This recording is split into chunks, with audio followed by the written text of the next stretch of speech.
Le recours obligatoire à la facturation électronique sera bientôt applicable en France. Il s'accompagne de nouvelles obligations qui vont transformer les processus de facturation pour toutes les entreprises. Dans cette première vidéo, faisons le point sur les contours de cette réforme et ce qu'elle implique pour les entreprises. Mais avant cela, replaçons un peu le contexte. Le recours à la facturation électronique a débuté en France en 2017 dans le secteur public en obligeant toute entreprise française traitant avec des entités du secteur public, mairies, ministères, collectivités locales, à transmettre ses factures au format électronique. Cet échange doit s'effectuer via un portail unique, Chorus Pro. Cette obligation sera bientôt étendue à l'ensemble des entreprises françaises du secteur privé assujetties à la TVA et qui effectuent des transactions business to business ou B2B ou business to consumer ou B2C. Celles-ci devront émettre et recevoir des factures au format électronique selon un calendrier défini par l'administration fiscale en fonction de leur taille et de leur chiffre d'affaires. Cette réforme n'est pas une initiative uniquement française. Un certain nombre de pays dans le monde a déjà mis en place la facturation électronique obligatoire dans le secteur du B2B. C'est notamment le cas de l'Italie, qui était le premier pays de l'Union européenne à rendre obligatoire la facture électronique pour le secteur privé. La généralisation de la facture électronique en France n'est donc pas une surprise, mais plutôt une suite logique. Quels sont les objectifs de cette réforme pour l'administration fiscale et les avantages pour les entreprises ? Les objectifs et avantages de cette réforme sont multiples. Pour l'État français, cela représente un moyen plus efficace de lutter contre la fraude à la TVA qui représente un gros manque à gagner chaque année.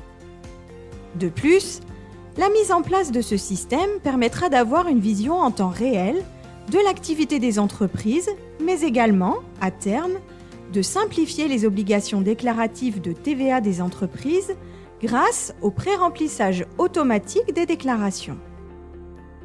Pour les entreprises françaises, le passage à la facturation électronique permettra notamment d'améliorer leur productivité et donc leur compétitivité, de réduire leurs coûts de traitement, mais aussi d'accélérer les délais de paiement.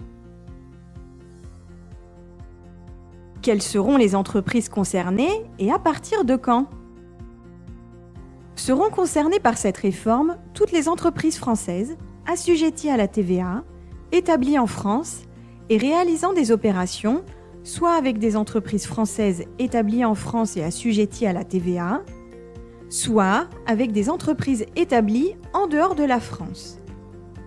La réforme concerne également les transactions B2C avec des particuliers ou des personnes morales non assujetties. La mise en place de cette réforme s'effectuera en 2 temps.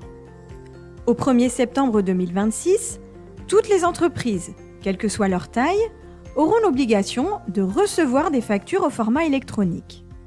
À cette date, les grandes entreprises et les entreprises de taille intermédiaire devront émettre leurs factures conformément à la nouvelle réglementation. Puis, au 1er septembre 2027, les entreprises de petite et moyenne taille devront à leur tour émettre les factures au format électronique.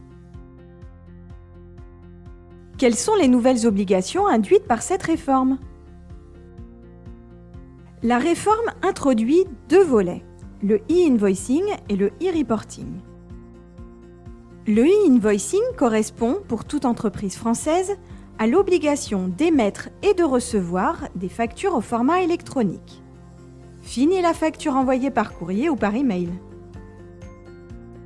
Ces factures devront transiter par des plateformes de dématérialisation partenaires, ou PDP, qui vont ensuite transmettre les données de facturation attendues par l'administration fiscale via le portail public de facturation, ou PPF. Ces plateformes sont de nouveaux acteurs dans la chaîne de facturation. Nous aurons l'occasion de mieux définir leur rôle dans une vidéo dédiée.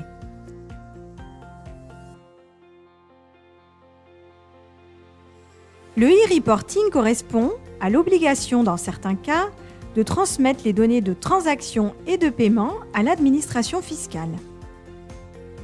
Cette obligation s'appliquera aux transactions entre une entreprise française et une entreprise située en dehors de la France ou un particulier ou une personne morale non assujettie.